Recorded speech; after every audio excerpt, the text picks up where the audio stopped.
Great good morning, everyone. It is a beautiful Tuesday. What's today? November 18th, year of our Lord 2025. This is the Bob Cordaro Show. I am he.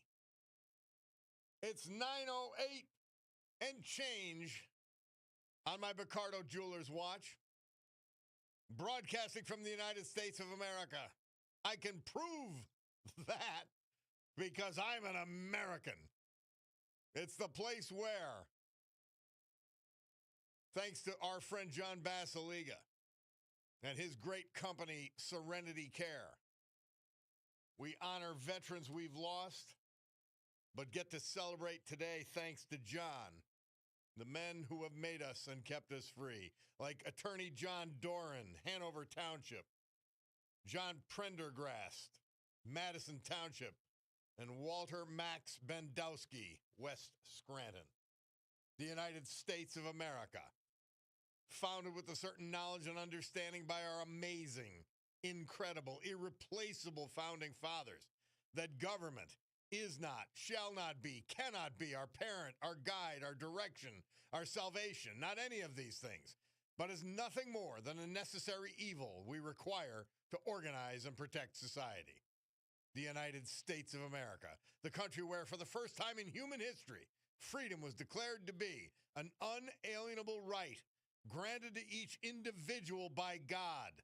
It was not something that could be parceled out to groups. It was not something that could be controlled by government or government officials, because our great American Constitution ensures and codifies freedom of speech, freedom of religion, freedom of association, economic freedom, and freedom of the press, whether they abuse it for the left and the Democrat Party or not. Now, armed with these freedoms, and only because they had them, a ragtag bunch of immigrants, rejects, and their progeny created the richest, most powerful, most culturally diverse and accepting nation ever to grace our planet Earth. America, the only place specifically invented and designed so that every American can live their life in the manner they choose, unlimited by their background, upbringing, race, color, or creed, unhindered by the government or those who would use government to control others for their own comfort, benefit, or power. This Bob Cordaro Show, well, it'll always be convincingly conservative, lovingly logical, proudly and passionately patriotic, and reliably right. And so we gavel to order this meeting of the Club for Common Sense, promising you that because of our commitment to common sense, we will provide a sanctuary of sanity for all of you in a world where an entire political party, the entire establishment, the entire globalist package has gone insane. And we don't even understand what they're saying. Yep. So we have the specter of a United States congressperson. Now, granted, non-voting member from the Virgin Islands. And this Epstein nonsense. And I've come to agree with Trump. I disagreed with him initially. By the way, they didn't handle it well from a messaging standpoint. Nobody could argue they did. First he campaigned about it, that he was going to open things up. Then he had the information. They called it stage one. They brought on all these conservative influencers and so forth, gave them a binder. I don't know if you remember that event. And they said, this is just the beginning on Epstein. And then I think he realized there's no real there. The guy was a scumbag. There's a lot of famous people, all that. And but Trump realized, you know what? This is detracting from attention I want on me. on what we're doing and my administration. He said, it's the old news. And everybody said, like hell it is, including a huge batch of his supporters. I didn't care either way. I've got to be frank with you. It's a disgrace, and I want these people disclosed that had relationships with young girls through Epstein. But the thing I really want in the Epstein affair is who made him wealthy? Who made him worth $500 million some odd dollars? Who made him worth that? Now, that kind of wealth allows you to integrate and make yourself part of high society, which he did and used very effectively. And like many sociopaths, he had an engaging personality. Trump was friends with him at one time. And then for whatever reasons, sort of not disclosed, but I guess because Jeffrey, his pimp, was taking people from Trump's employ at Palm Beach, at Mar-a-Lago. And they had a break. And it was documented. It's understood. So now Trump has reversed course and said, you know what? I've had enough of fighting this wave. It isn't important. But go ahead, have at it. And there's a House vote on Epstein files release. And then, and basically what it is it's a legislation which will require the Department of Justice to turn over Epstein's files, whatever they have on him. I guess it could be redacted, whatever. We'll see. But apparently, people are believing it's going to happen because one of the people Trump mentioned and that is going to, I guess, get scalded by all this, Larry Summers, the former Harvard president, former economic advisor to Democrat presidents. And we'll see who else. Bill Richards, the late governor, and he was also our ambassador to the United Nations from New Mexico, late governor of New Mexico. I think he's passed away. He's going to get scalded. Bill Gates is going to get scalded, the Microsoft multi-billionaire. We'll see. Now, there's just because it passes the House, just so you know, does not mean that the Senate is going to even take the measure up. We'll see. We'll see how it plays out. Fascinating.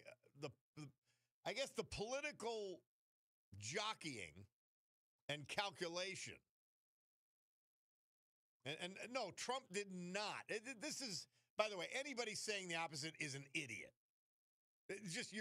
You're being an idiot. You've got Trump derangement syndrome, whatever. The reason Trump did not want this out is that he found and discovered it was taking attention away from him. Wait a minute, I want to be, I want to be in the spotlight here, not Jeffrey Epstein, that slime bag. But now he's bowed to the inevitable, and we'll see. I don't know that the Senate's even going to take it up. We're gonna find that out. But I would prefer it being disclosed. But you've got to remember, among the reasons Trump didn't want this out, it's already playing out. We're talking about the Epstein files instead of the Democrat shutdown. He knew that was going to happen. The Democrats are going to deflect from their failures and their disgraceful policies with Jeffrey Epstein. They don't care. There's not going to be any sitting member, well, as far as I know, not any sitting member of the Congress is going to be scalded by all this. We'll see.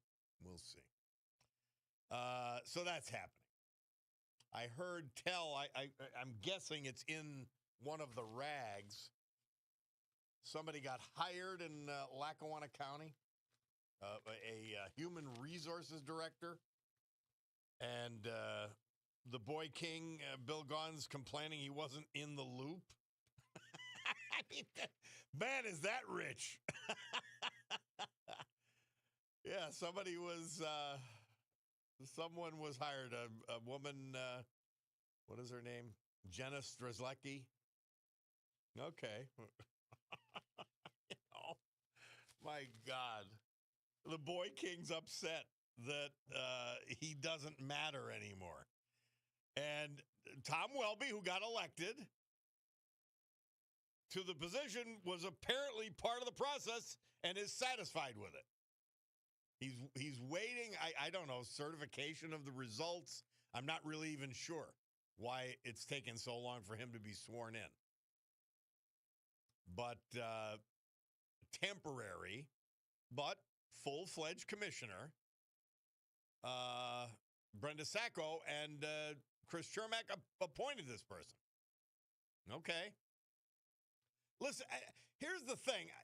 People complain about this, and I was in these positions, obviously, to give these jobs out. Now, some jobs you're giving because you feel sorry for somebody or, hey, they need a break or whatever.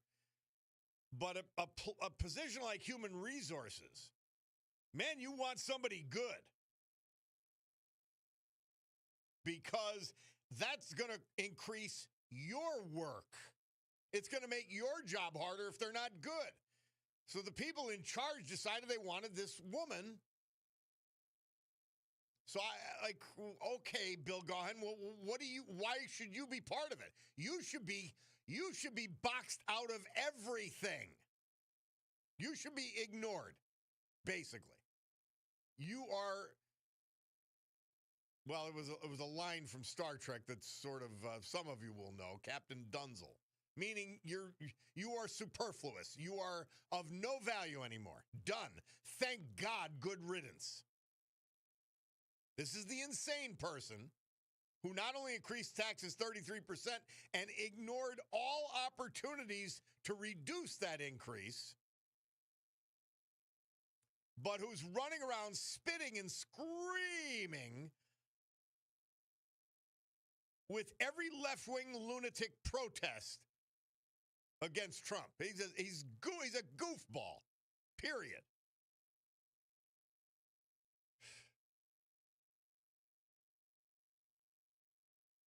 Yeah, and like when the boy king fired a guy that was there multiple administrations, my old buddy, Joe Lorenzo, and I didn't hire him, so I didn't have the skin in the game. He fires Joe Lorenzo, who's done a great job in communications for the county for a decade or more.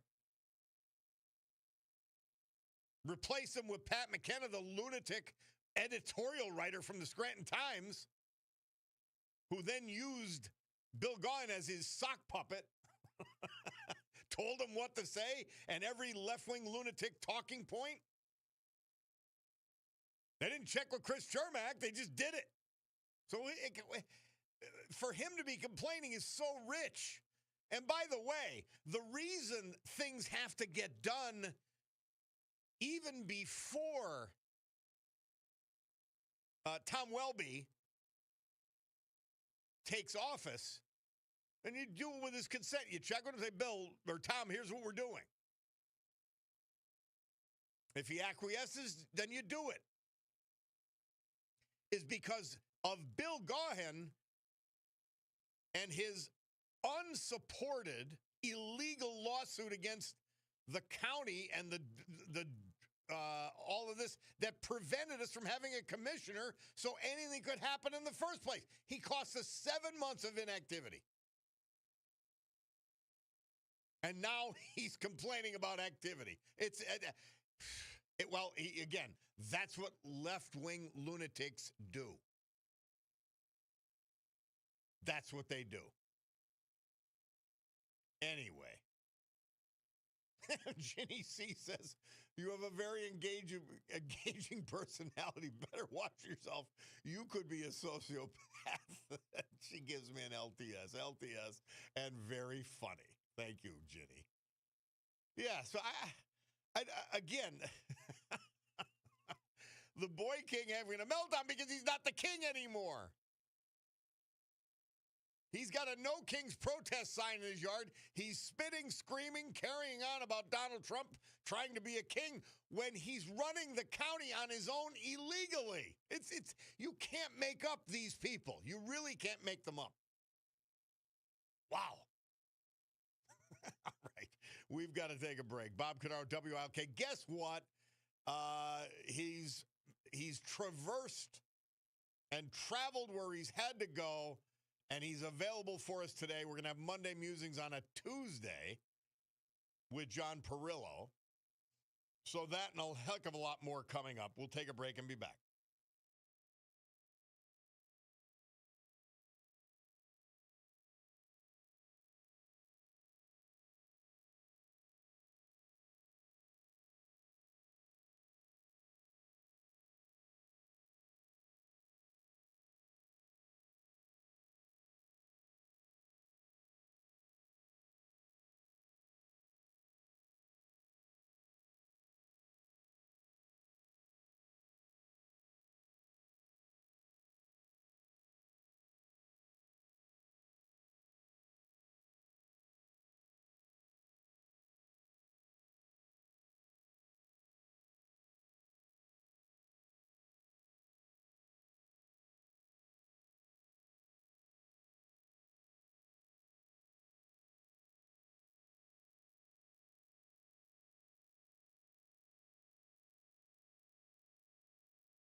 Murph tells us that Fats Domino performed his hit Blueberry Hill this date, 1956, on the Ed Sullivan Show.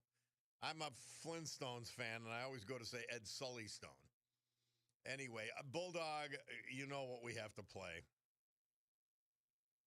Of course, the evil dictator version of Blueberry Hill. This is Vladimir Putin.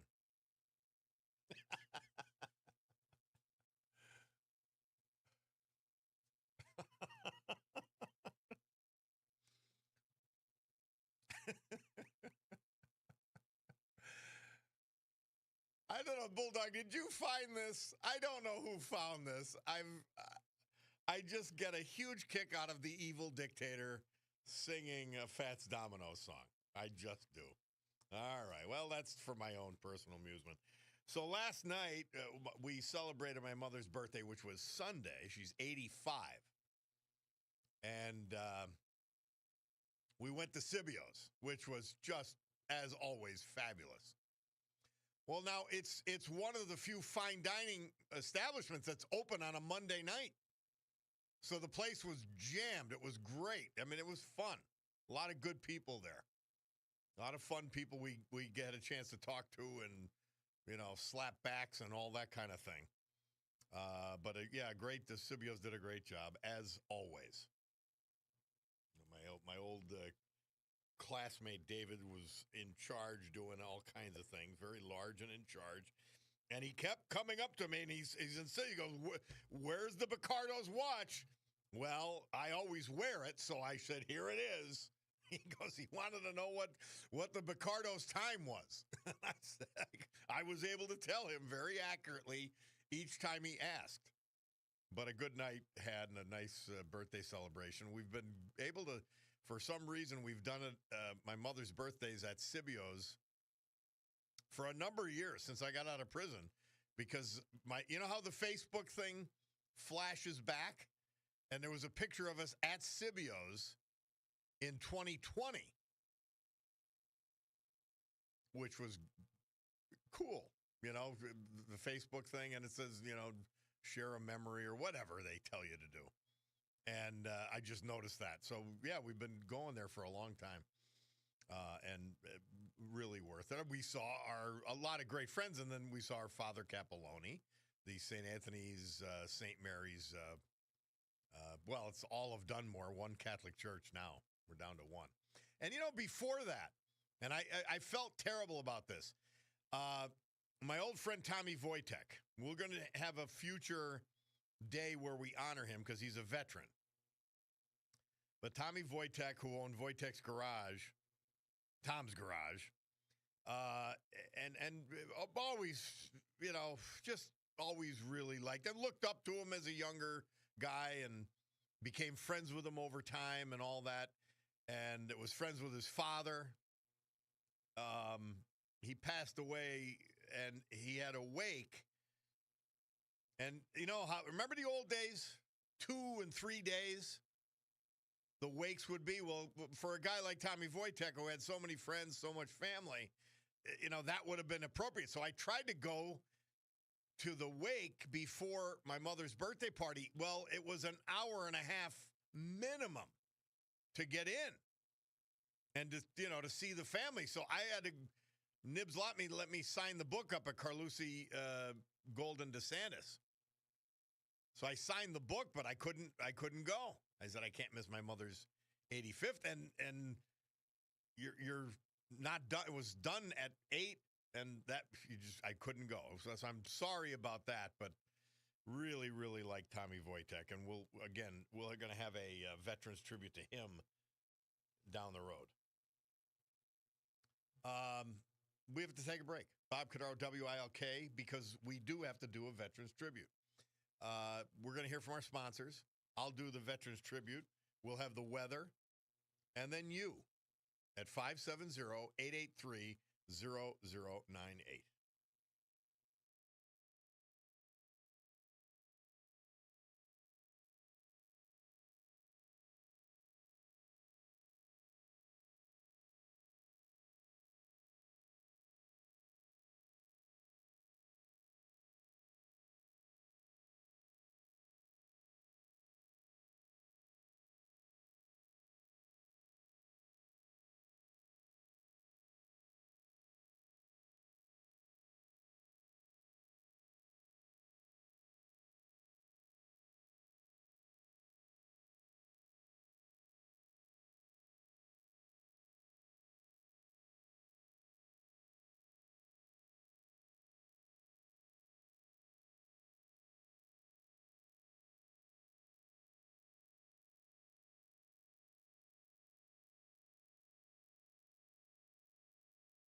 Our veterans, who we pay tribute to every hour, thanks to John Basiliga and his great family of companies.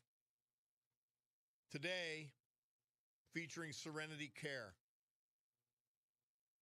the gold standard of senior care in Northeast Pennsylvania and beyond. They've got 4 facilities: Mid-Valley, Old Forge, Wyoming, Kingston. Dementia units in the Mid-Valley and Kingston locations. All 4 of the facilities have been renovated inside and out completely. John's goal and his passion is to provide the highest quality senior care in Northeast Pennsylvania, and he's doing it at Serenity Care. Attorney John Doran. He was 89 when he passed November 8th. He was from Hanover Township. Born in Hanover Township, he spent his youth working on the family dairy farm. He graduated from Hanover High School, class of 53. Continued his education at Wilkes University, where he earned his bachelor's degree in political science, 1957.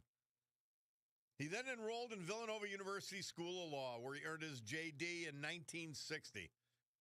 After law school, he signed up with the U.S. Army Reserves, where he first trained as a wheeled vehicle mechanic and then was posted to assist in the JAG Corps.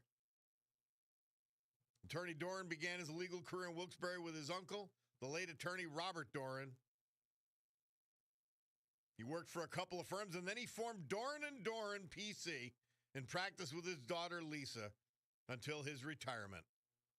His wife Margaret also worked there. He focused on bankruptcy law over time. That's how I got to know him. He was one of those guys, if you've ever been to bankruptcy court, you go down and really nobody knows what they're doing. And you'd look for a guy like John and ask him, what should I do? Yep. He was the attorney for the petitioning creditors for the famous Blue Coal bankruptcy case. And then he represented the bankruptcy trustee in that matter because it went on forever. He was one of the guys to go to in the bankruptcy area. Lion of the profession. One-time solicitor for the Hanover Area School District. He loved woodworking. And incredibly put 2 additions onto his own house by himself. A handy lawyer. John will always be remembered as a storyteller with tales passed down from his father, stories of life on the farm, and interesting tales from his life and legal practice. Member of the Church of St. Aloysius and the Parish of St. John Robert Bellarmine in Wilkes-Barre. He volunteered with the Diocese of Scranton Pre-Cana program. That's the group that tells you, here's what you're in for when you get married. Be ready. From a young age to the end of his life, he prayed the rosary almost every day. He's survived by his wife of 61 years, the former Margaret Watkins, his children, attorney Lisa, Dr. John, and attorney Jennifer Doran, grandchildren, and many other family members. Attorney John Doran, our veteran this hour, brought to you by John Basiliga and Basiliga Hospitality. Storm Tracker 16 forecast from meteorologist Joe Snyder. Today, partly sunny with increasing clouds later this afternoon, 42 degrees. Tonight, cloudy with a mix of rain and snow showers. It could accumulate from a trace to 2 inches south of Wilkes-Barre and Scranton, low 32. Wednesday, morning showers, then partly sunny, 42. Thursday, partly sunny, 45. So, among the many people I ran into, Chuck Volpe, who has that great Sunday show, and he came over to say hello, and we were rabid Raiders fans. And I mean, I come home after Scibio's and the game's on, and they're getting slaughtered, 31-9 or something it was. I'm like, what a shame. They were so great. They were so much fun. The Raiders back in the day, and when we came to love them, and now they're just not even a shadow of their former selves. Just to mention, somebody texted in about this, and thank you for doing that. My cousin Melanie Narrow passed away over the weekend. She had a battle with cancer for over the last few years, and she is going to be waked Wednesday night and funeral Thursday, which I'm going to participate in. So, yeah, Melanie Narrow. She was great and such a spitfire. Such a spitfire. She was a toughie, and she's going to be missed. She's going to be missed. So I don't. Do you guys care about this? Epstein stuff. Do you really? I think the names are going to come out, which is probably a good thing. But man, it's a little unfortunate if they come out without any context. So somebody had if he attempted to blackmail somebody, are we going to also slam that person?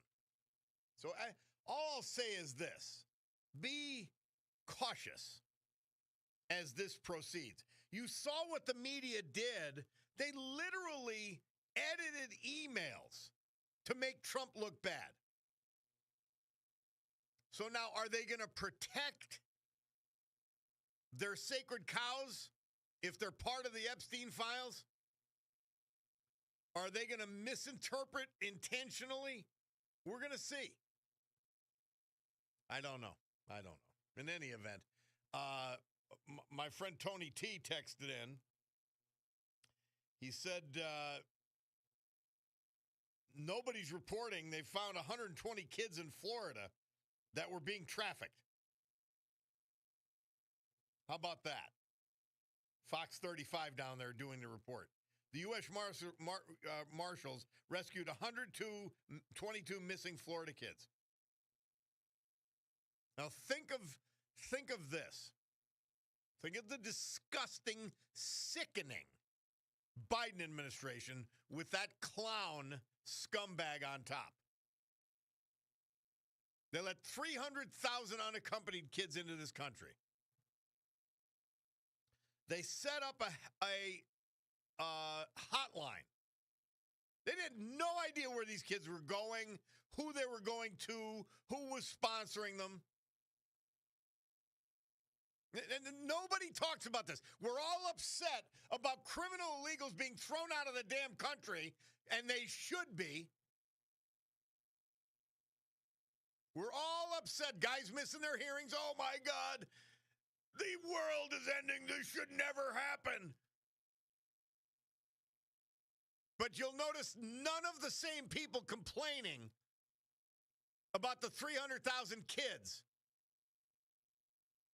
There was a hotline set up, 60,000 calls to that hotline that these kids were in distress. They never answered the calls. They never acted on the calls. Sex slaves. There's evil people in this country right under your feet. Pedophilia. I mean, why does no one talk about this?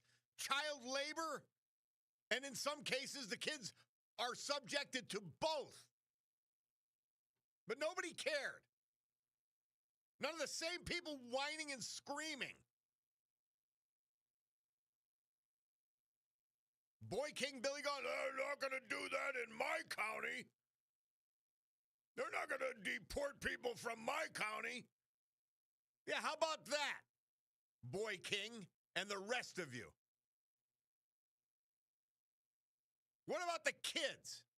That scumbag and his scumbag surrounders, like Mayorkas, led into this country. George Soros, Open Borders Society, to be devastated and exploited and have their souls crushed.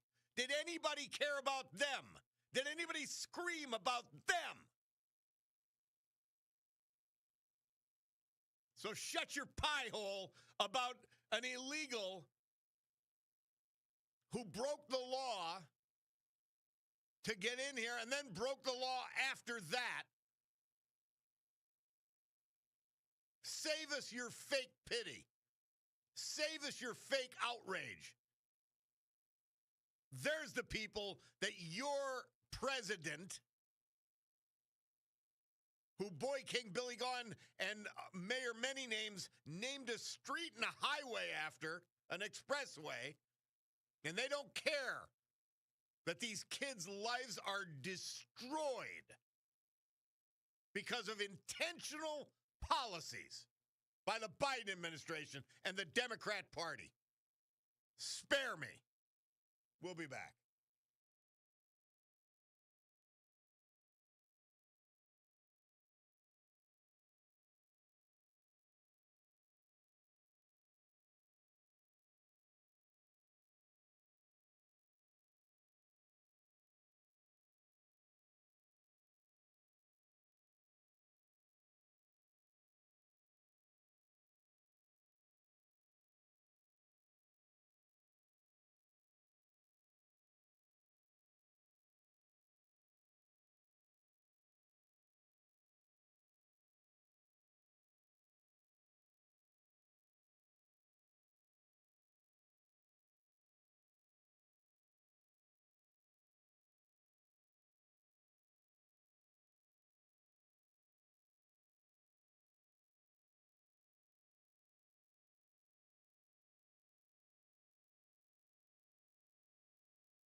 Sam and Dave. Murph tells us that this date, 1967, they moved up to number 2 with their hit Soul Man. You remember, most of us know that from, not from that version, but from the Blues Brothers version. But a great song nevertheless. On these kids that hit, I'm telling you, every time I think about it, I get in a vicious lather. And these stupid fools protesting at the ice centers, they didn't care. And they don't care about these kids. Thrown into a vicious, heartless, sick world by the Biden administration. But they're worried about some guy that's a criminal, that's here illegally. That's who you're worried about? Hypocrites, fools, liars. Go ahead, protest. Stupid idiots. Somebody texts in, they don't complain about it because CNN doesn't tell them that. ALTS back at you. And somebody else, Bob LTS, you're exactly right. How can they sleep at night knowing there are children at risk from God knows what? These liberals let everyone in are just so shallow. They spew their misinformation and lies, and I cannot figure out why. I want to save America, our ancestors envisioned. Thanks for a great show, Mountaintop. Yeah, Mountaintop, you nailed every point of it. There is no logic to this. By the way, when I think about these poor kids, let's go to something beautiful, and that's Mother Teresa for today, November 18th. She says, "Let your light shine." Jesus asked this of us all. But to keep a lamp burning, we have to keep putting oil in it. Pray, pray, pray. And that's Mary Regina. And that reminds me that tonight at Sterna's, they have a very beautiful benefit. And I saw Mary Regina and Bobby Harrington. I didn't get to talk to them last night, but hello. And they're holding this benefit at Sterna's tonight up in North Scranton. Italian Festa, and I know the food's going to be great. And the benefits is going to go to Providency Pregnancy Center, which has just really revolutionized care for people, for young people who are in distressed pregnancies of different types. They're alone. Maybe they have other kids. They're doing amazing things for these people who find themselves pregnant without any resources. Providence Pregnancy Center. Check it out. I'm telling you, it's amazing. They could use money. They could use volunteers. And Mary Regina and Bobby Harrington running this event at Sterna's tonight. If you could go, it's 6 o'clock tonight. And it's a big deal. And then I told him, my friend Nicky DeSando, he sends me a prayer every day, literally every day. And I love it. And I've got to find it. Here it is. It said, "It's Tuesday. God didn't wake you up today because you needed it. He added another day in your life because someone out there needs you." Amen. My Picardo Jewelers watch tells me it's 10:02, means it's high time for the news with Brian Hughes. We'll be back after that with Monday Musings on a Tuesday.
Great. Good morning, everyone. My Ricardo Jewelers watch tells me it's 10:08 and change here in the great Northeast. This beautiful Tuesday, November 18, 2025. This is the Bob Cordaro Show. I am he, and it's a big day to fight for America, defend our values, and with the help of our man John Basiliga and just one of his great companies, Serenity Care Senior Care, to honor the brave who have made us and kept us free. People like veterans we lost this year but celebrate today, thanks to John. Like Attorney John Doran, Hanover Township, John Prendergrast, Madison Township, and Walter Max Bendowski, West Scranton.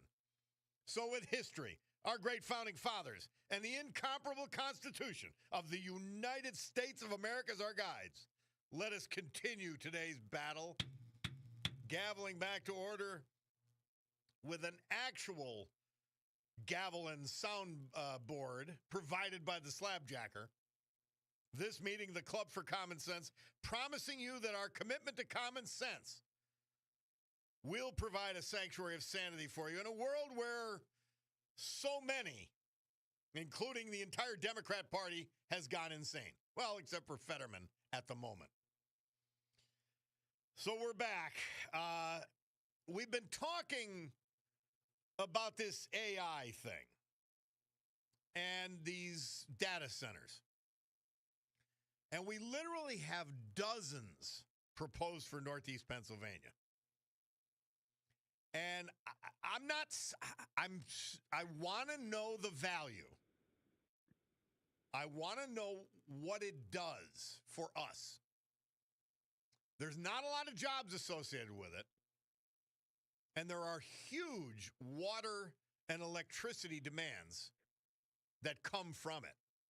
And I'm trying to figure so I said, you know what? Somebody reached out to me and said, we've got someone who knows this deal and was willing to talk about it, and that's Jay Young. He's the founder and CEO of the King Operating Corporation. He knows his energy. And that's one of the things. And just as a lead-in, this is the forecasts are eye-popping. Utilities are saying they'll need 2 or 3 times more electricity within a few years to power massive new data centers that are feeding a fast-growing AI economy. Everybody's reporting on it. And I don't know. It just does. I'm trying to figure out, well, does it make sense? Is there, and we'll ask all these questions, because I haven't really gotten satisfactory answers at this point. So we will welcome once again Jay Young, founder and CEO, King Operating Corporation. Jay, how are you? Hey, I'm good, Bob. How you doing today? I'm great. Good. So you heard a little bit of a lead in, and I'm trying to figure out, all right, you get a data center, and there might be 30 jobs associated, maybe even, 1 million square feet. God knows the footprint, how many acres, all the power and water needs. Are there any offshoots that benefit? Do we get an edge in the AI race for local companies? What is the benefit other than to say we have one? Yeah, well, that's good news. I mean, it's like there's really, to benefit the person that's driving the car down the road. I mean, it's like we're going to need more electricity, which means we're going to need more natural gas, which the Marcellus in Pennsylvania is very well known for that. Yep. And so, it's going to use up. It's going to create jobs, or the trickle down, as we always talked about. When you're in the oil and gas and you're drilling and you bring rigs to a certain area and you need natural gas, which is what we're going to need to power up these AI data centers, because electricity prices are going to go up for the average human that doesn't have anything to do with the oil business, that works in a factory, that has nothing to do with anything except their paycheck. Prices are going to go up. And so what we can do to offset that is by drilling more in the Marcellus or in New York or other places, because you've got to have natural gas to power these AI places, and it's like everything else. It's coming. It's going to be here, whether or not we like it or not. Because I know there's a lot of people that don't like drilling. In New York and the Marcellus or whatever, but no, we're all for drilling here.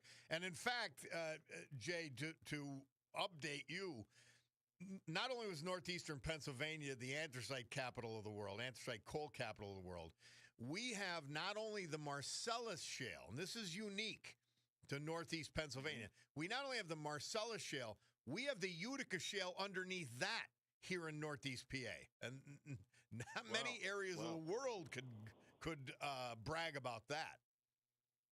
Right. That's great, because those are great unconventional type plays that you can drill, and you can produce a lot of natural gas, and that's the reason why they're putting, as you mentioned, right? They're looking to put dozens of these AI data centers up in northeastern Pennsylvania, because you have the power to do, you have the land to put them, and you have the resources that'll help drive what's needed to generate these data centers, because it's going to take a lot more. By the way, we also have 30 billion plus gallons of mine water right underneath, and we know they need water for these data centers. Right. I see us as uniquely positioned to do this. I mean, you could set up and literally drill your way on site, and create your own power plant. You could drill your way down and get your water source, which wouldn't be part of the utilities. But I'm not seeing the benefits I'm seeing the benefits of AI. I'm not seeing the benefits of having the AI centers here. That's all. Yeah. And like in Northeast Abilene, Texas, we have a big data center going there. It's huge. It's going to be, one of those where it creates yeah, you're right. It doesn't create.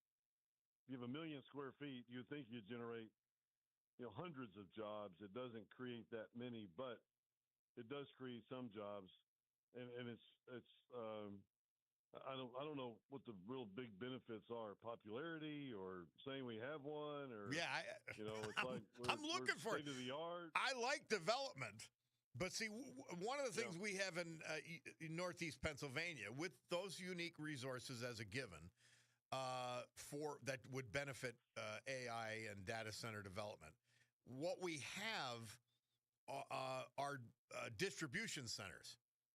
And because we have so many small distribution center, 1 million square feet here, 1 million square feet, but tens and tens of millions of square feet of distribution facilities here in northeast Pennsylvania, we're starting to see and will see small manufacturers who are going to build around them because they could get distributed.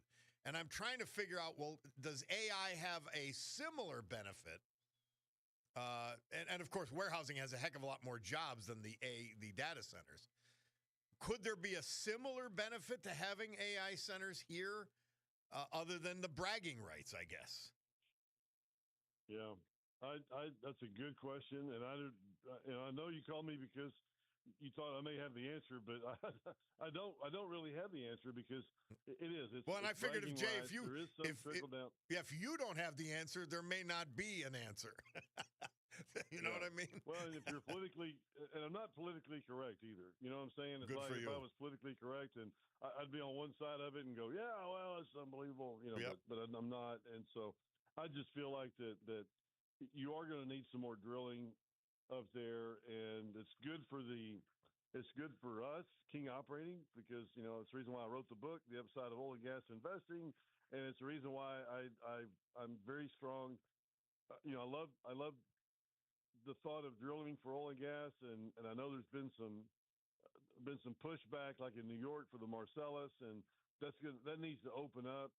And of course, without Biden and with Trump, drill baby drill, we're going to see more drilling activity, I feel like, up there, which is going to be good because natural gas prices, which is what powers electricity and AI data centers, the price is going to go up. We're at $4 a thousand now, if not $4 and change.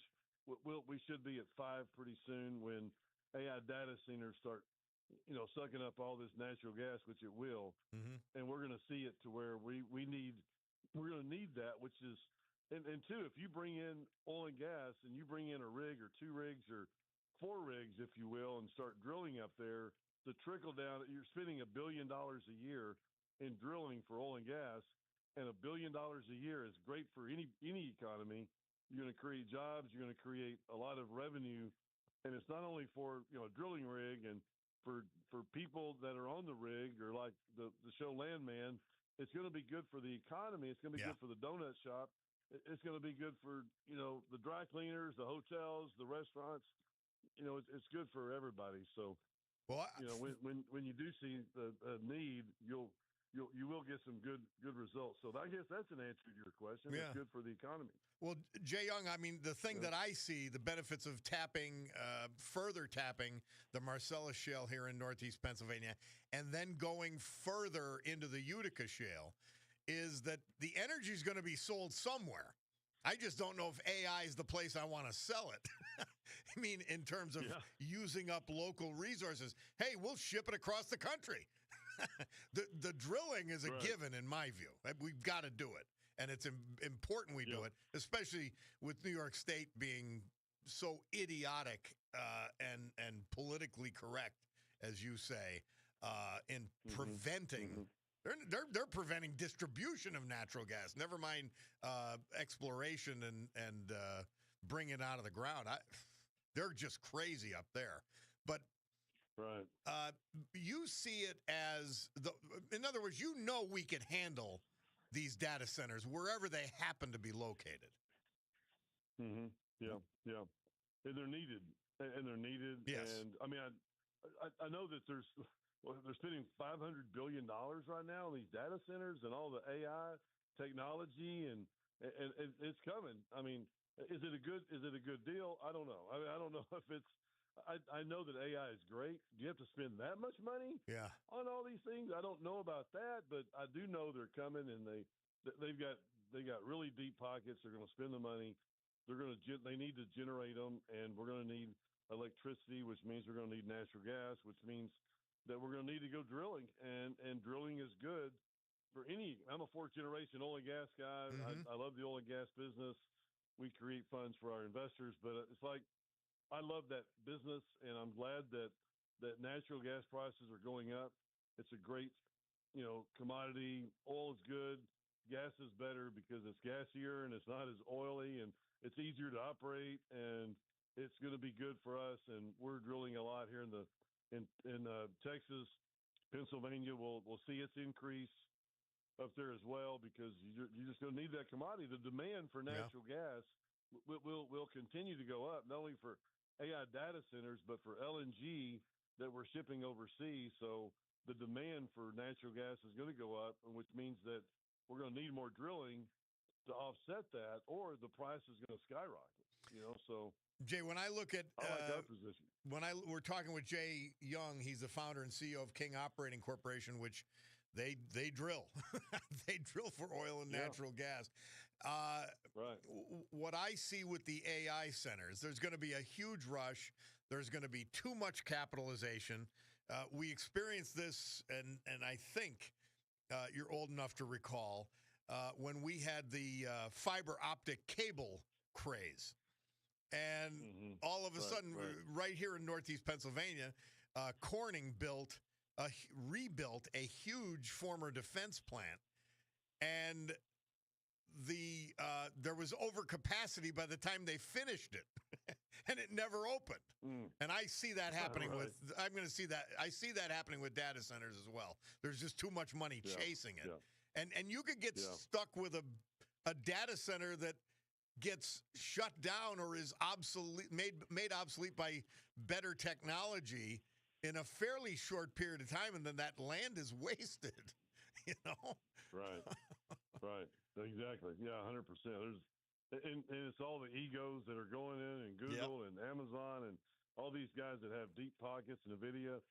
And so you're right, and I feel like the same way. It's like what a great time to start shorting these stocks, but then they just keep going up and up and up. I know. You're like, when it's going to tumble. I feel like that in the future, but hey, I can't watch it every day, and it's not my expertise. So I'm just going to sit and continue to drill for oil and gas and make our investors happy. So we need that either way.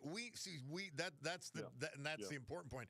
We need the natural gas that Northeast Pennsylvania and other areas can provide, no matter what.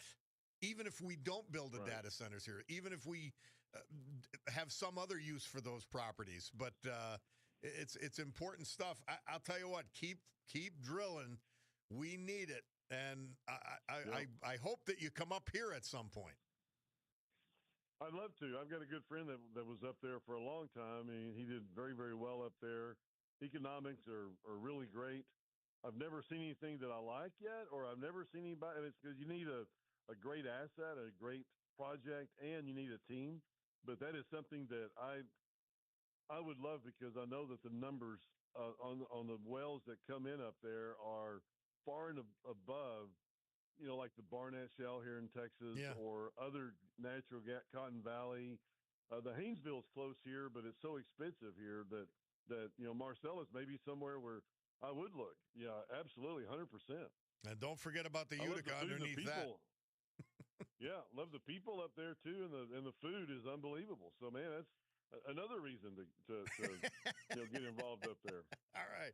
Well, Jay Young, thank you very much. He's founder and CEO of King Operating Corporation. They drill, baby, drill, and we thank you for your comments on the energy industry, and we'd like to keep in touch with you on that.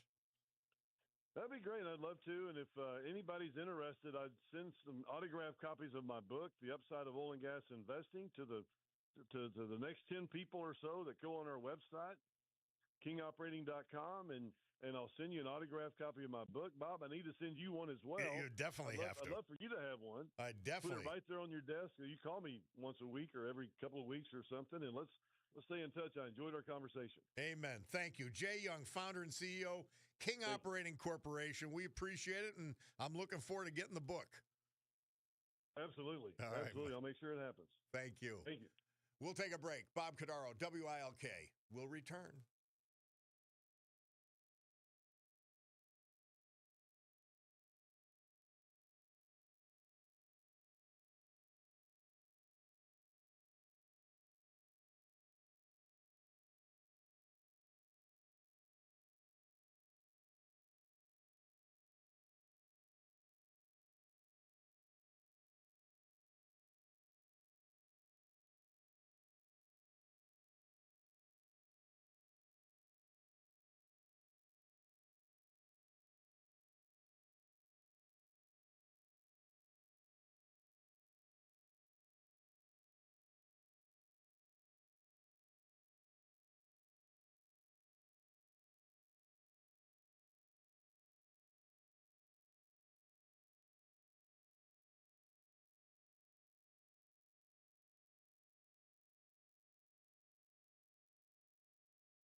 How about that? The Who, they had their only top 10 charts hit with I Can See for Miles. This date, 1967. Do you guys remember this? U.S. Representative Leo Ryan? We had a congressman killed in this Jonestown insanity, the People's Temple. It was just this weird cult. And he and his aide, Jackie Spire, who later became a member of Congress herself, they go down to find out what's going on down here in Guyana. And they get killed. And then the whole cult kills themselves.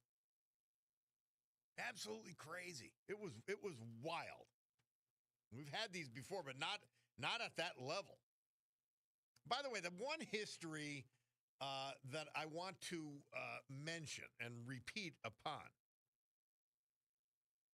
1883. It was the first history we did in the 9 o'clock hour. The United States and Canada adopted a system of standard time zones driven by the railroad companies. Now, these are people who built things, who built systems, who thought deeply about how this country and this economy was going to function. These are the builders you will not find on the left wing. They're destroyers. They're users and destroyers of systems. But you want to think about how significant that was, how much a part of our life that we take for granted it is. Fascinating. Time zones. Just quite amazing. I didn't want that to pass without talking about it. A couple of texts regarding our interview. Why are they needed? And I guess you're referring to data centers.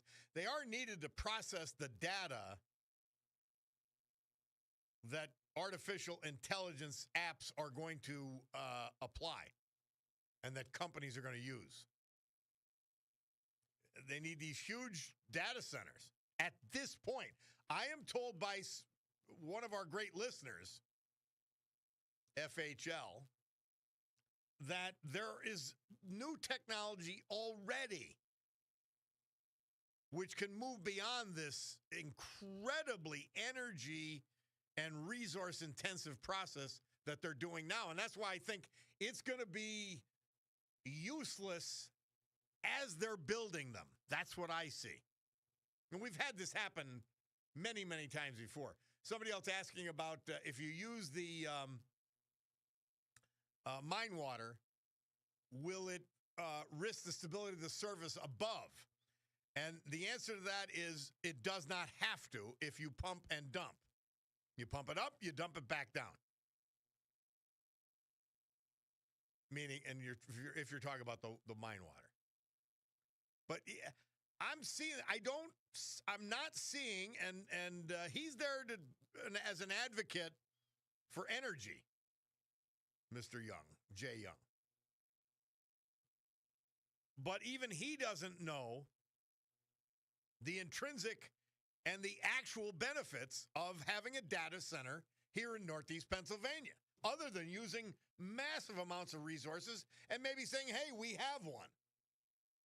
I don't see it. I don't see the benefits. I want to hear. I'm willing to listen for more. But the fact that we've got unique energy resources and unique water resources, which would be incredibly complementary to the data center business, that doesn't mean we should build them here. So, and just for example, if they're not built here, they're going to be built somewhere else. Okay. We're still going to get the country, and we are still going to have access to the information that is crunched at data centers in Texas simultaneously. I want to hear what the benefits are supposed to be.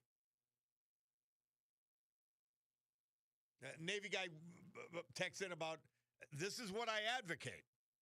If you're going to build a data center here, and I'm not sure we want any, then you better drill for your own natural gas, have your own power plant, and you better use the mine water. Somebody asked if I have any connection with any gas companies. No. I wish I did. But yeah, Navy guy, they've got to have, in my view, and I've said this on the show before, if we build a data center here, they better have their own energy production, because we're above the Marcellus and the Utica shales, so they can. And they better have their own power plant and water source. They cannot be tapping into our utilities. It will be disastrous. All right, we'll take a break. Bob Cordaro, WILK. Let's hear from our great sponsors. Then we'll come back. A Veterans Tribute, the weather, and you at 570-883-0098.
Our Veterans Tribute this hour and every hour.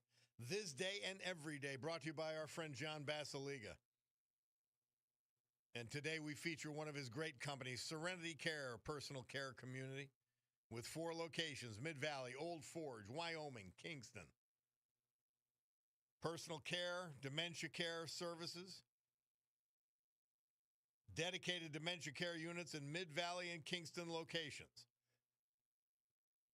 All 4 of these facilities have been completely renovated inside and out, accepting new residents. And John has a passion for providing the highest quality senior care in the area, and he does. John Prendergast. He was 75 when he passed November 5th. He was a resident of Madison Township. Born in Scranton, a graduate of the great Scranton Technical High School, class of 1967. Upon graduation, he honorably served us in the U.S. Air Force during the Vietnam War. A skilled mechanic, he worked for A.J. Chevrolet in Moscow prior to his retirement. He could do it all, from blacktopping to property maintenance. He was a private man who enjoyed the solitude of living in the country. An amazing brother and uncle who'd selflessly give the shirt off his back to anyone in need. He's survived by his loving family, including siblings, nieces, nephews, his former wife, and many other family members. John Prendergast, our veteran this hour, brought to you by John Basiliga and Serenity Care. Storm Tracker 16 forecast from meteorologist Joe Snedeker. Today, partly sunny, increasing clouds later this afternoon, 42 degrees. Tonight, cloudy with a mix of rain and snow showers. There could be an accumulation somewhere between a trace and 2 inches south of Wilkes-Barre, Scranton, low 32. Wednesday, morning showers, then partly sunny, 42 degrees. Thursday, partly sunny, 45. Bob Cordaro back with you. Well, it's an interesting discussion. Somebody said, hello, Bob, LTS. I say AI will bring a level of control over a free society like the world has never seen. Digital vaccine passports, social credit systems, digital currencies, facial recognitions and tracking software, smart electrical metering and monitoring that can remotely control people's power usage. This is very bad. Buckle up, baby. Jim from Bloomsburg says AI is prisons for humans. It can be. You saw where the Biden administration was headed. You see where the Democrat Party will take us. I played that clip from Victor Davis Hanson yesterday. There's only one way bigger government can go. Control over your lives and loss of your freedom. Period. There is no room for both. But I'm going to say this, Jim. It's coming, no matter what. And when you have evil, malign forces like Red China, we've got to show that we are in the lead, and we've got to be in the lead with artificial intelligence. So there isn't a choice in terms of its development. The choice is in how it's governed and what it is used for. And I tell you, people, the Biden administration, look what they were doing with social media. Their proposal, by the way, for AI was to have only 2 or 3 companies doing artificial intelligence. And you know what that means? That means they can control them. So we need multiple sources of companies. It's got to be in a free marketplace. Or you're right, it will become an engine of control for the government. Joe from Edwardsville texts in. He says, I also work in the gas industry. The consumer needs to know that just like coffee, cattle on the hoof, and magnets, natural gas is a commodity that is bought, sold, traded, and the supply well controlled. Undoubtedly, an increase in demand for electricity will cause an increase in demand for natural gas. The supply will be restricted, and the price will go up. Although mom and pop may see intangible benefits from AI, they will undoubtedly pay out of pocket so that investors and corporate ownership profit from the ventures. As it ever was. You're exactly right, Joe. As it ever was. And that's why if they develop a center, and we agree, our localities agree, they've got to provide their own power and they've got to provide their own water, or it will be hell for the rest of us. And not enough jobs to justify it. I don't know. We'll see. I mean, I can, and by the way, I've got a very open mind about it. I've got a very open mind about it, and it's coming. I'm not even on the side. Well, no, this AI is evil. No, I'm not. You can't stop it, And frankly, based on world competition and the dangers that evil in this world present, we've got to be in the lead. But it can be dangerous in the hands of the wrong people like the left-wing lunatics who will use it for control. That's a guarantee. It's not a guess. We already saw what they tried to do regarding the flow of information on social media. They tried to control it for the benefit of the government. And who was the government? They were the people spreading the most misinformation. It wasn't lunatics in their basements.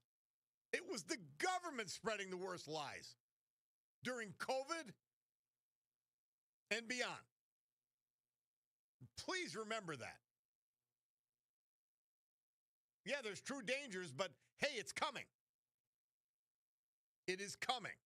And it is going to be a huge force in the economy across this country and around the world.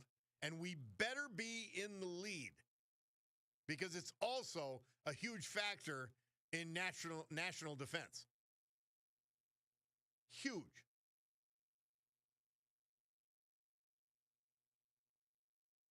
So the question becomes, we're going to let it flourish. We're going to encourage it to flourish here. But where will it be used? And is it coming to our backyard? Now, this is not a NIMBY thing. We've got limited real estate to be developed here. And it's got to be developed to the maximum benefit of the most people. And that means jobs to me. Construction's a big part, no doubt about it. But again, I see this AI and these data centers, I can see them becoming obsolete before they're finished. Just like the fiber optic cable plant in Benton Township, Lackawanna County. I could see it happening. And so AI won't stop, but this pretty basic technology, it really is. It's just, hey, computer after computer after computer. There's no brilliance to it, by the way. It's let's have tons of computer and computing power, which requires tons of energy, tons of water, and we'll crunch it that way. I think there are already technologies that will make it obsolete. And by the way, they're going to overbuild this data centers in this country anyway. And if you can't sell your computer usage to some big company, or if that big company doesn't need it anymore, it'll sit. And you'll have a big, beautiful building with nothing happening. It's going to happen. Chaz from Greenfield. Bob, when I was young, we didn't have computers, the internet, or cell phone. Now we can't live without them. In the future, we'll not be able to live without AI. I agree. It's happening. It's an inevitability. All right. We have to take our break. Bob Cordaro, WILK. We'll be back.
Couple of notes. That's the Temptations. They moved from number 13 to number 6, Murph said, with their 14th top 10 and 36th career hit. Papa was a Rolling Stone.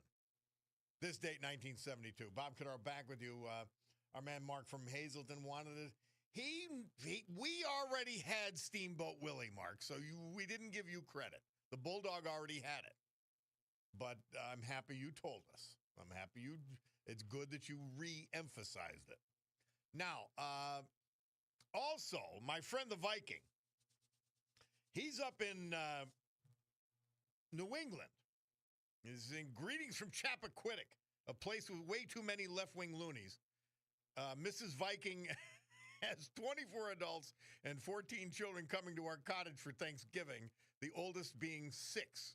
It should be quite a fiasco. The Viking hopes to win the award for listener farthest away from Scranton at 400 miles to the program.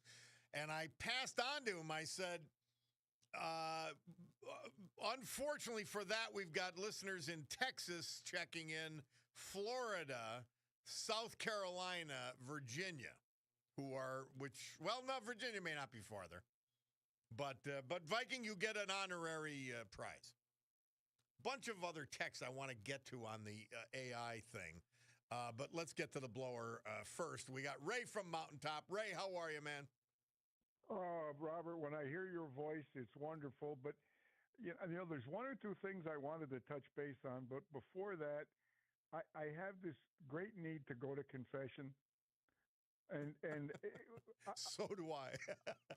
I want you to hear. I want you to hear my. Now we've got limited time only because I just looked up. It's 11 o'clock, but I looked at my watch, my Cardo's watch. Well, all right. So Fire. So that you could just give me absolution. Forgive me, Robert, for I sinned. You do. I committed listener heresy. I put on The View yesterday rather than listening to you. Well, that's just craziness. I feel sorry for you. Please forgive me, Robert. Please forgive me. I do. I think that was punishment. God. That was punishment enough. It was a self-inflicted wound. Yeah, self-inflicted wound. Robert, I'll give you a call when you have more time. We have time after. I've got Monday musings. And then we'll have time after the 20 mark or so, okay? Would love to. Okay, I'll check back then. Would love it. Thank you.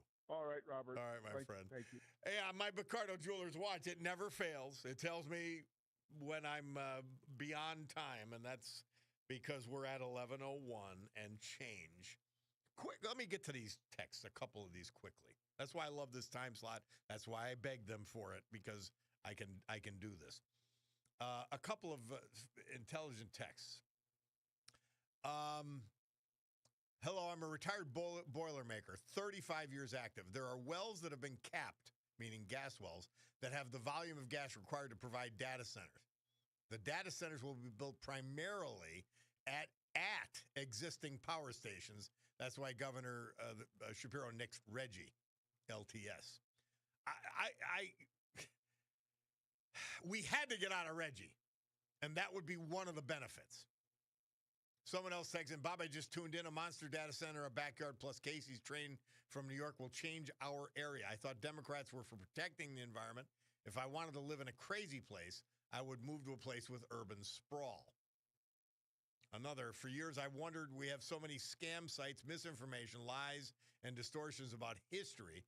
However, it's concerning that AI is simply a culmination of data gathering, yet lacking discernment and the ability to know fact from intentional untruths.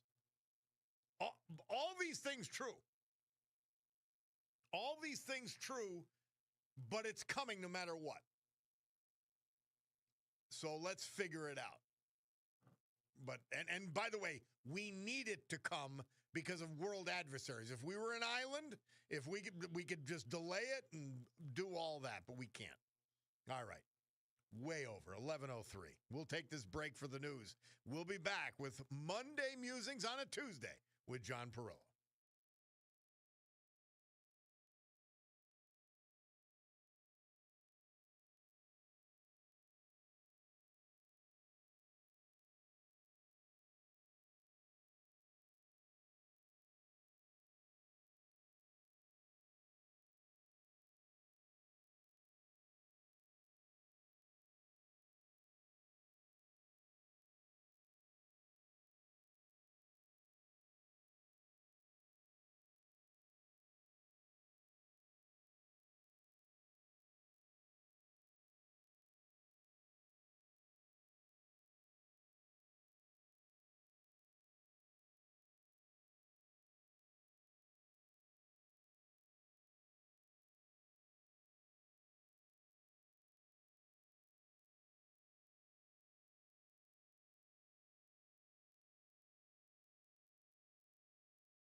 Great good morning, everyone.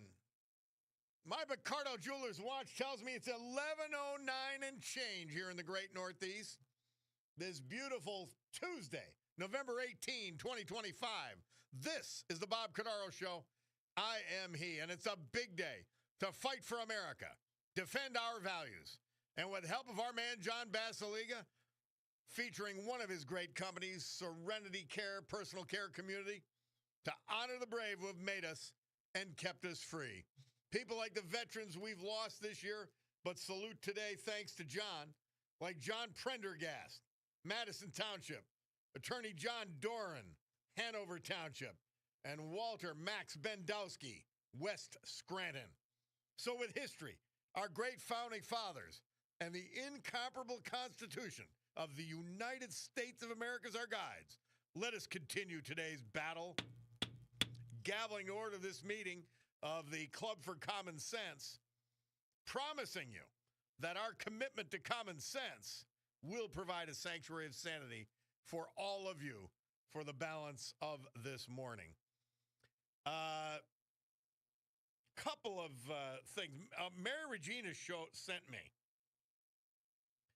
They have 50 pounds of homemade pasta made for tonight's festa up at Sterna's, benefiting the Providence Pregnancy Center. Oh, my God, is that going to be good?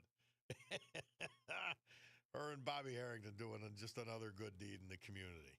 Oh, I'm looking at this. You you got to get up there.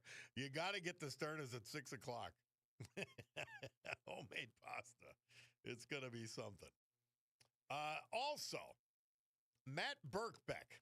I'm planning an event on December 4th. I want you to think about this. Start thinking about this. December 4th, we've got this neat little studio here at the Broadcast Center in Pittston. And it seats about 20 people, maybe even more. And I'm going to have a bunch of authors in. And we'll give you a chance. We're going to do the show live on December 4th from that event space here at the Broadcast Center. And Matt Birkbeck, you remember him. He did his great books that we've talked about on this program. He's also got another one coming out called The Bookie. But tomorrow at 9 a.m., this is, to me, this is great news. I love books. And Barnes & Noble's opening in Dixon City tomorrow at 9 a.m. And Matt Birkbeck is going to be there, and he's a great guy, smart guy. He's going to be signing copies of The Life We Chose, about the local mafia, and The Wicked that we talked about, that murder mystery novel set down in Mauch Chunk.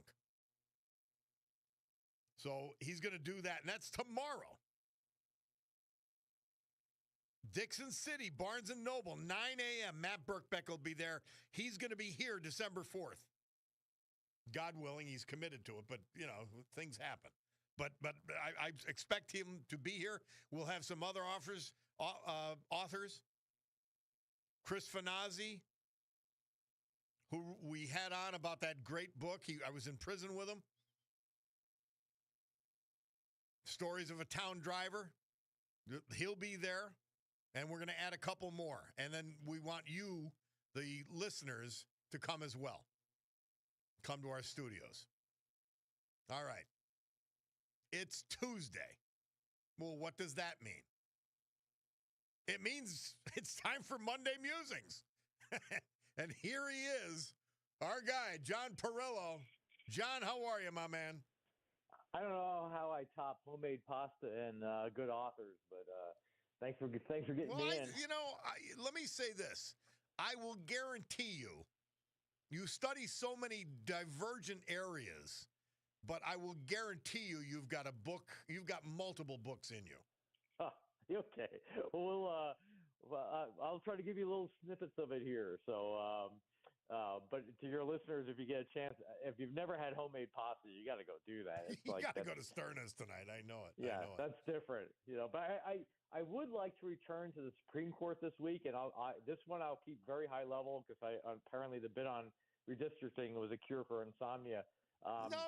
But We got to go deep here now and then. We have to. Right. I just said at one one point, I mean, you can only go in the weeds on the legal part so much. It may right. It fascinates me only because I'm not going to be graded. I hated it in law school. Well said. But I thought it was really interesting that after the elections, that didn't go that well for the administration, there was a fair amount of glee in the press about some of the questioning that the Supreme Court was using about Trump's signature policy on tariffs, and it looked like it was going to be overturned. Now always remember that the court is not there to decide if a policy or an action is right or wrong, but only if it's legal or not. So none of this is about the wisdom of tax policy, just whether the court will find it constitutional. And the case before the court in this particular case is called Learning Resources Incorporated versus Trump. And most of the reason that the anti-tariff people are celebrating is because there was some very tough questions asked of the Solicitor General, a guy named John Sauer, who's representing the administration. And they mostly indicated that a majority on the Supreme Court doesn't believe that Congress delegated the power, the broad power to tax to the president. And taxes are constitutionally under the control of Congress. And no matter what anybody else tells you, tariffs are a tax. So the conventional wisdom is that the legal split comes down to the conservatives, who probably won't buy the idea that Congress could possibly have delegated the power to tax, and the liberals who just don't like the idea of Trump. And I don't mean to be flip, but there's no way on God's green earth that Kagan or Jackson or Sotomayor allow this to stand, no matter what the argument is. But I'm not certain I agree with the end result that this is necessarily going to go down. And let me give you a little bit of background as to why I think that. Legally, there are only two questions before the court. And the first is, did the International Emergency Economic Powers Act of 1977, and I'll refer to that as the IEEPA, delegate tariff power to the president that he can use if he declares an emergency? And if they did, was that delegation itself constitutional or not? Because it is the act of the administration, that act itself that the administration is using as a reason for its authority. And for those of you who support tariffs, historically, presidential decisions regarding foreign policy are generally allowed a lot of latitude. The court almost never interferes with a president's foreign policy authority. And those presidential decisions include the use of emergency powers, and presidents get a lot of leeway when they make those decisions. The court's not going to get into the question of whether an imbalance of trade or asymmetrical tariffs or a national emergency. They're not going to touch that. And they're not going to decide whether the administration can use tariffs as a lever to get other countries to stop shipping drugs or anything like that. I can guarantee you that. And even Justice Jackson hinted that was none of the court's business. And I thought she was absolutely spot on there. She was right. Those are political decisions. The court doesn't get involved there. She's like a stop clock. Okay. Well, so since the court doesn't get involved in foreign policy decisions, there is still the question of whether the president is using what are called his Article II powers, his presidential powers, or is he infringing on Congress's Article I powers on taxation by using the excuse of calling it a foreign emergency? And, of course, there's precedent on how to look at that. When Harry Truman wanted to stop a steel strike during the Korean War, Justice Jackson, and obviously this is a different Justice Jackson, wrote that, quote, "The Constitution did not contemplate the titled Commander-in-Chief of the Army and Navy will constitute him also Commander-in-Chief of the country, its industries, and its inhabitants," end quote. And that was during wartime. So clearly the ability of the president to manage the country during wartime is still limited. And that's why at the Supreme Court hearings, there were lots of questions that tried to classify the power that the president has claimed. Is it a taxing power or is it a foreign policy power? And based on the questioning, that part of the argument didn't go well for the administration. And the president's Solicitor General himself admitted that the president does not have inherent tax powers or tariff powers. But that still leaves the possibility that Congress delegated that power to the president under the IEEPA. And Sauer, this is the administration's Solicitor General, went on to say that the administration's position was that what was happening in the tariffs was a regulation of foreign commerce, a regulatory tariff, if you will, not a revenue-raising tariff. And that argument gets hurt a little bit by what the president himself has said about how much money they bring in. But here I think the pro-tariff argument gets a real boost. And Chief Justice Roberts points out that, yes, of course, tariffs are taxes. And while people in the U.S. pay them eventually, the effects of the tariffs on foreign policy are still really pretty visible, right? And I don't know if you all remember, but there was a lower court ruling against the tariffs, but the Supreme Court stayed that ruling, meaning they said, no, you can't enforce that ruling until we hear the case. And between the period of time that policy was stayed and today, you can clearly see that the tariffs have had a very large effect on foreign policy. So no matter what you heard in the press, the arguments didn't all go against the president. And look, I still think the administration's on pretty shaky ground here. But my point in this discussion is to point out that the case isn't as clear-cut as some of the pundits are saying. And again, always remember that the court should be completely unconcerned with the impact of their decision. Right? A law or an action is either legal or illegal, and that's the lane, I guess we call it today, that they should be in. But in reality, they do take the impact into account because Roberts, at least, cares about what he calls court overreach. Too much so, if you ask me, but nobody is asking me. So just to give you a little bit of a background there. And I'm going to venture a prediction here, right? And this is a tough one, but I actually think that the Obamacare ruling is key to this decision. And here's why. In that case, Chief Justice Roberts actually saved the Obamacare policy from being ruled unconstitutional. And the question in that ruling was whether the Commerce Clause allowed Congress to force people to purchase something, health care insurance in that case, which the Commerce Clause clearly does not allow Congress to do. So that meant the plan was unconstitutional. But what the Supreme Court did in that case was say that the premiums were a tax, not a fee, which was within the constitutional purview of Congress, and that saved Obamacare, even though Congress and President Obama himself said that the premiums weren't a tax. Right? So basically what the court did in that case was to say, hey, this policy is so big and so important that the court really isn't here to decide that. We're going to tell you how you can make that go forward. Right? So they could rule that Trump does not have the power to impose tariffs under the IEEPA or some other inherent presidential power, but does have the power under a different source, and then in that case they would strike down the use of the IEEPA, preserve tariffs or some subset of them, probably under the foreign policy authority of the president. Mm-hmm. So, again, I know this is kind of convoluted. And I don't think they're going to make them pay it back either, by the way. No, they can't. Exactly. And I think the reason why I wanted to bring this up is, we had the election, and then we had we had this questioning in front of the Supreme Court, and a lot of the pundits were saying, "Oh, this is the end of the tariff policy." I'm not so sure.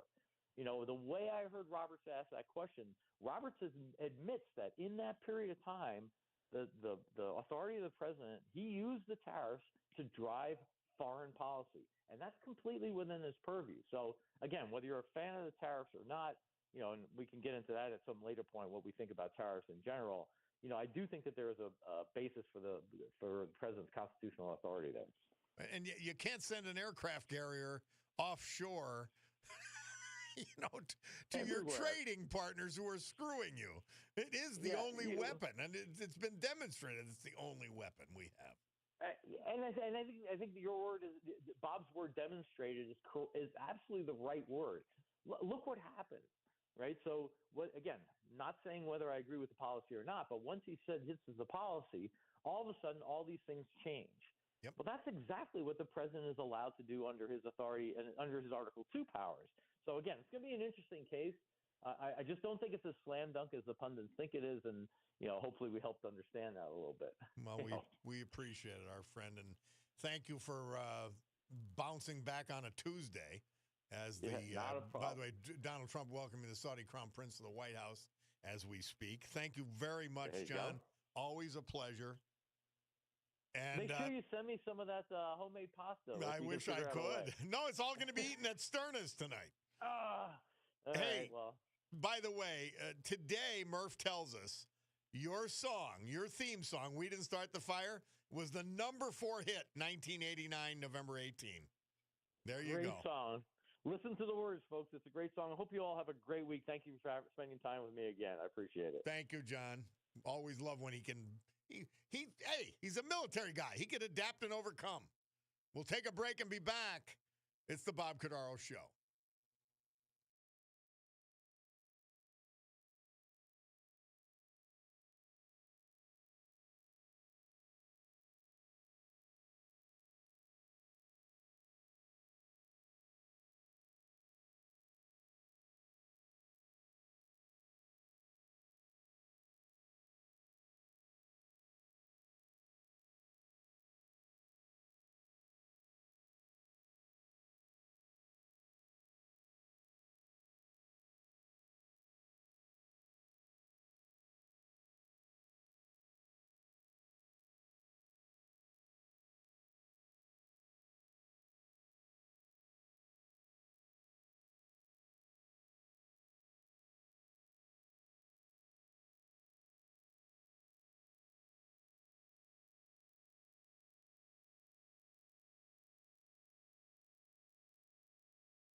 Very oddly, Murph tells us that that song Summer Breeze, Seals and Crofts, moved into the top 10 charts at number 10 this date in 1972. I mean, why? Hardly a summer breeze to be had. But that's okay. I get it. Hey, our man T. Bell informs us. A release from the New England Patriots. The New England Patriots announced that they have signed rookie tight end C.J. Dupree. Now, he was from Lakeland High School and Alabama. He's been signed to their 53-man roster. He was on the practice squad. Dupree, 23, was signed by New England as a rookie free agent out of Alabama this year, May 9th, 2025. The 6'5", 256-pounder. He was released at the end of training camp and signed to the practice squad. He started his career at Maryland before transferring to Alabama for his final 2 seasons. He played in 52 career games with 37 starts, totaling 65 receptions, 782 yards, and 3 touchdowns during his college career. His father, who I knew and know, a big guy himself, by the way. He was one of my prison guards up at on my several stops up at the penitentiary here in Canaan, USP Canaan. So, God, that is great news. I felt like he was a pro and a solid pro, C.J. Dupree. So good for him, and thanks, T-Bell, for getting us this news flash. A couple other of these texts I want to get to, and good, bad, and indifferent. AI will be a good thing, somebody says. Now, I'm not sure how it'll do this, but they says it could stop assassinations like Charlie Kirk's and school shooting. Computer chips in firearms, for example, and detection devices will sound and alert police departments before the act happens. That's a good side of AI. Wow, that doesn't sound like a really good side to me.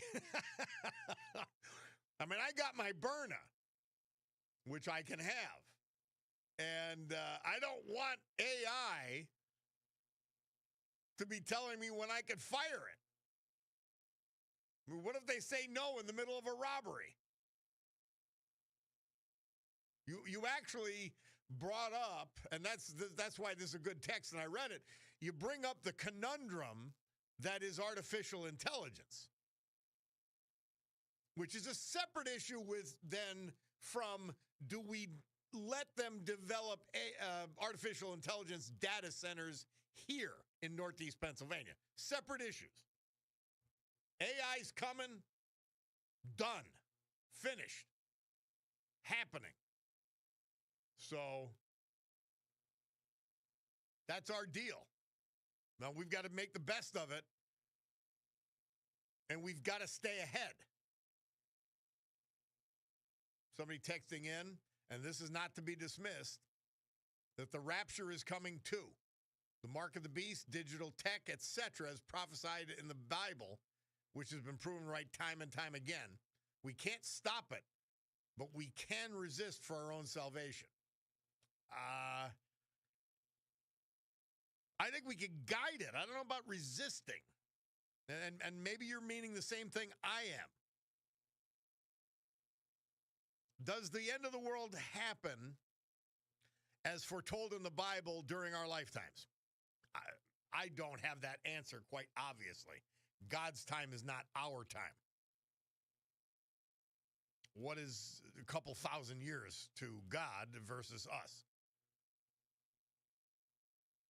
But in any event, there have always been signs of the apocalypse. Throughout the 2,000 years, the 2 millennia since Christ died. Always been signs of the apocalypse. We don't know if or when that will happen. We just don't know.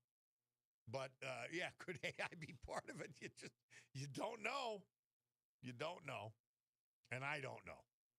And that's why we pray and we have faith and we have hope.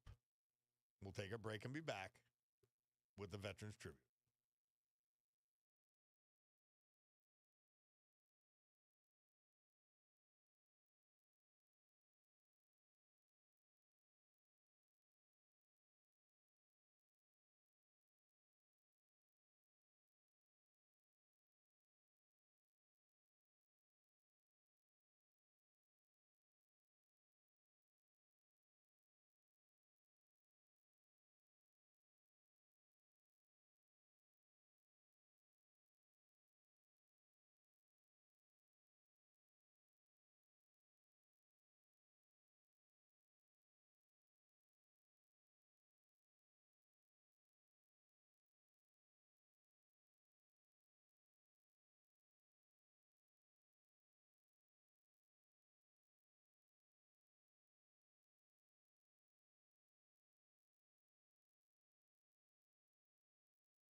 Our veterans this hour and every hour, this day and every day, brought to you by our friend John Basiliga and one of his great companies featured today, Serenity Care, a personal care community with 4 locations: Mid-Valley, Old Forge, Wyoming, Kingston. Personal care services, dementia care services, with dedicated dementia care units at Mid-Valley and Kingston locations. All 4 personal care locations have been completely renovated inside and out. John Basiliga has a passion, and I mean it, for providing the highest quality senior care in Northeast Pennsylvania. And he does it with Serenity Care. Walter Bendowski, nickname Max. He was 94 when we lost him November 9th. He was from West Scranton. He passed away in his childhood home. He was reunited in heaven with his beloved high school sweetheart and wife of 62 years, Joan, who passed away in 2017. 1951 graduate of West Scranton High School, where he had a stellar football career under Coach Sam Donato. He was named one of the first athletes of the week in 1950. After high school graduation, he entered the United States Army and was stationed at Wiesbaden Air Base in Germany during the Korean War. Walter was formerly employed by the Eschenbach and Rogers and the A&P food stores. He retired as a truck driver with Consolidated Freight. Max was a member of the St. Peter and Paul Roman Catholic Church, West Scranton, and will always be remembered for his selflessness, generosity, and the devotion to those he loved. Surviving are 3 children, a son and 2 daughters, 4 grandchildren, and 3 great-grandchildren. Max Bendowski was preceded in death by 6 brothers and 3 sisters. Walter Max Bendowski, our veteran this hour, brought to you by John Basiliga and Serenity Care. Storm Tracker 16 forecast from meteorologist Joe Snedeker. Today, partly sunny with increasing clouds later this afternoon. 42 degrees. It's 42 outside the studios as I speak. Tonight, cloudy with a mix of rain and snow showers. Could accumulate from a trace to 2 inches south of Wilkes-Barre, Scranton. Low 32. Wednesday, morning showers, then partly sunny. 42 degrees. Thursday, partly sunny. 45.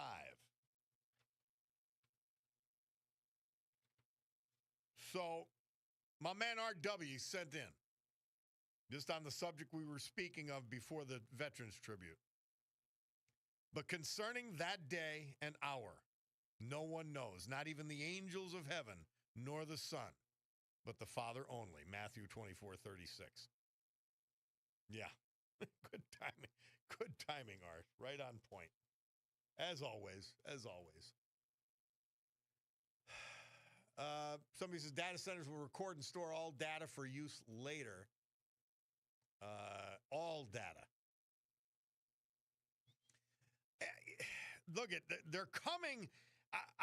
What I want to determine, because there's multiple layers to the question of artificial intelligence. Now, the first and most obvious layer is it good? Is it, well, my point is it's neither. It's neither good or bad. And it will be used because of human nature for good forces and evil forces. That's what it is. The fact that it can be used for evil means that the United States of America has to be the leader and the winner in the development of artificial intelligence. Period. Now, next, second question, and a much more mundane but important one for Northeast PA.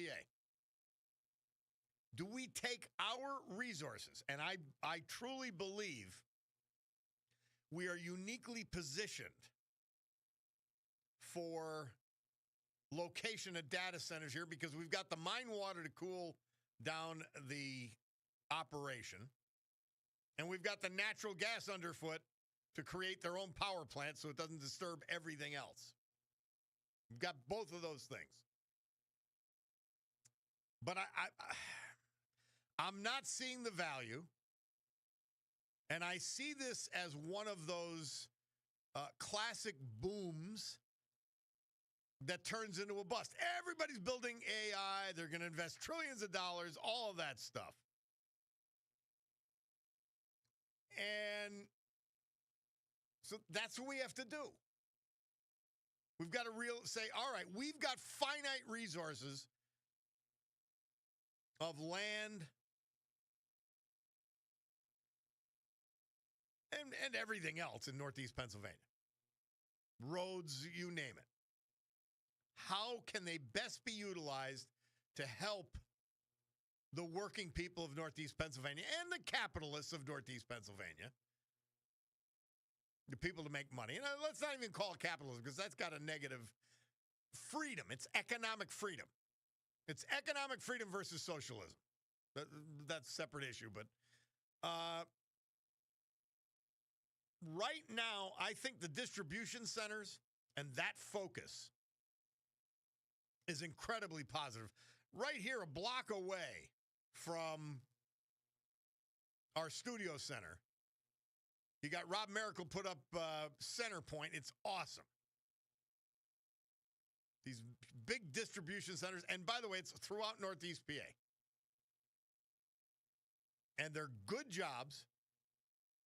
And I believe not only will those good jobs help us, and then, yeah, technology is going to replace some of them over time.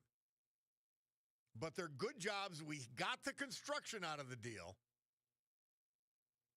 We got the land development. We've got the tax revenues out of all of it. But AI is a different cat. The data centers are a different cat.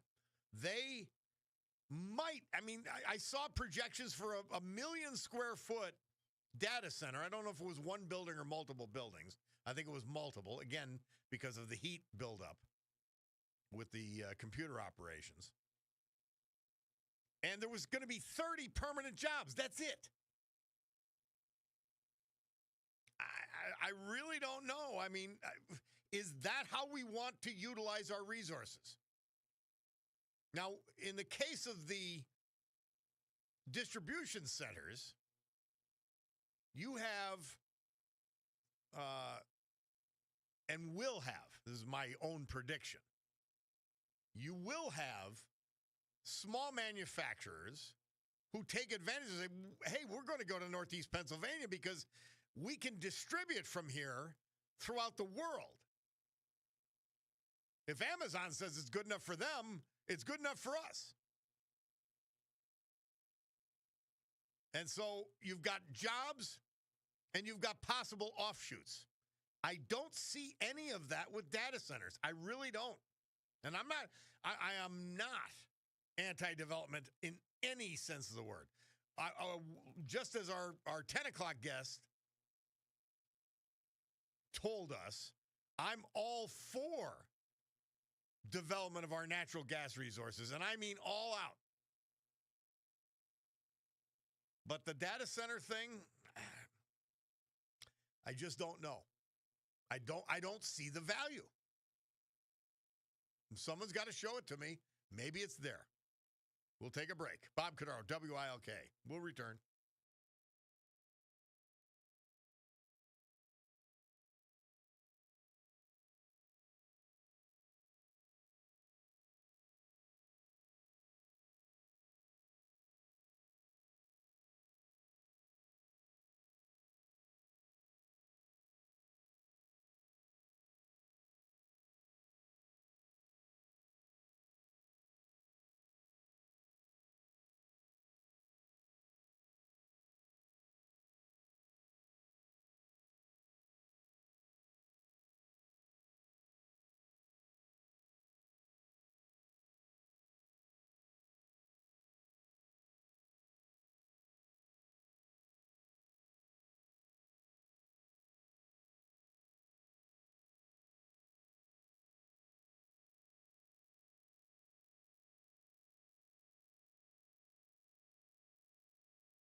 Thanks, Frank. Thanks, Gerard. Of course, Frank Sinatra, 2:45. He's in Townsville, Australia on a bar stool talking to Joe. Thanks to our guy, Rick Bigelow, who providing that locale for Frank Sinatra. He's found him over and over again. I had a thought and it just completely escaped me. Navy guy asking, Bob, putting aside several years of construction jobs, what would the annual tax revenue be once they're operational? That's to be determined, but it'll be substantial. You're taxing on land and improvements. So there'll be some tax revenue there. But again, to me, the be-all and the end-all has to be about jobs. There'll be tax revenue, without doubt. And the utilities will make money. Okay. Now, if they have to have their own power plants, that's another positive aspect. Somebody's got to drill. Somebody's got to take the gas. Somebody's got to do whatever refining is required. And then that power plant has to function. But again, if it's 30 jobs versus 1,000 for the same footprint, how do you go with the 30 jobs? And the increased strain on resources. So I don't know. I'm waiting for it. I'm waiting to see. But AI is going to be everything that humanity is. Because it's going to be used for good. It's going to be used for ill. It's going to be used for profit. It's going to be used for mischief. All of those things. But it's coming. Just as my Cordaro Jewelers watch tells me, the Bloomberg Money Minute is coming. Right now, it's 11:50.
This date, 1982, Joan Jett and the Blackhearts released their album, I Love Rock and Roll, Murph tells us.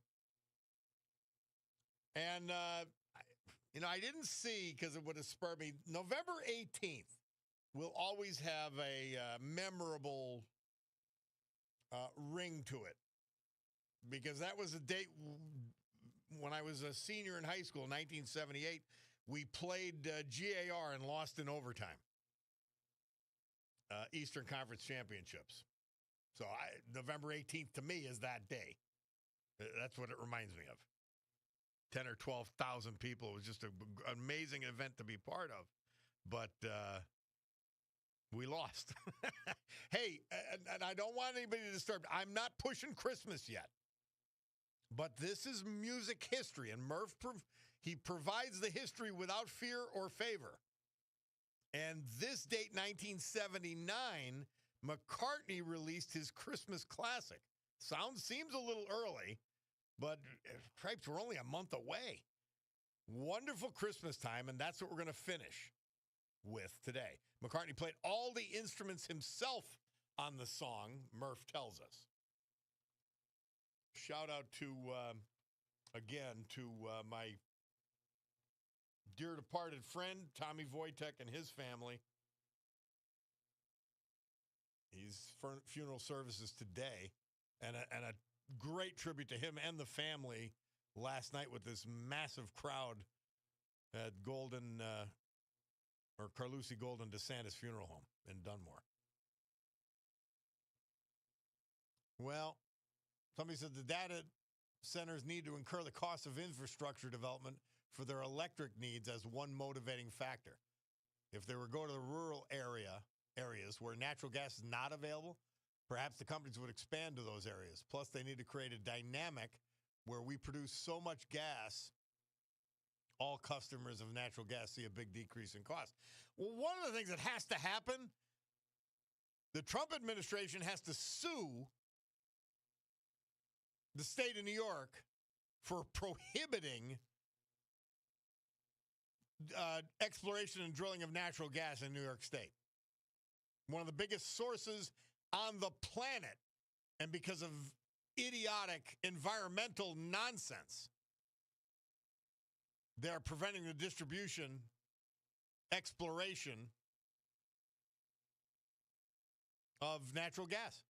It's crazy, absolutely crazy. Somebody says, will there be tax revenue at these centers, or will they get tax cuts for the first 10 years, then split? I think they're going to close. That's I look at it long term, and there is no way that new technologies will not be developed so that these highly, really wasteful data centers, as they are in today's technology, will not be updated. I really know. I mean, I know it. Any look at economic history will tell you that there's going to be closed data centers all over this country within 10 years, in my view. We'll see. We'll see. I don't want them to be here necessarily, because then what do? You got to get rid of all the computers. Maybe there'll be good factories. Maybe there'll be good distribution centers. Who knows? Maybe they can be repurposed easily. I don't know. As the commercial says, choose carefully. Well, my Bacardo Jewelers watch tells me that we're just about out of time. And I just want to remind you, they got Raymond Weil, Breitling, Oris, Longines, Michelle, Shinola, Luminox, Swiss Army, Seiko, Tory Burch, Victorinox, Bulova, G-Shock, and of course, Bacardo Jewelers watches. And when that says we're approaching noon, I figure, well, then I'm done. Whether I like it or not. The Sue Henry Show is next. Rob O'Donnell Show after that. Final mention of our veterans, brought to you by John Basiliga. Max Bendowski, West Scranton. John Prendergast, Madison Township. And Attorney John Doran, Hanover Township. Thank you to them. Thank you to their families. Nothing left to do but gavel to a close this meeting of the Club for Common Sense. And we'll say adios for now. God willing, I'll be with you tomorrow at 9. Have a great afternoon.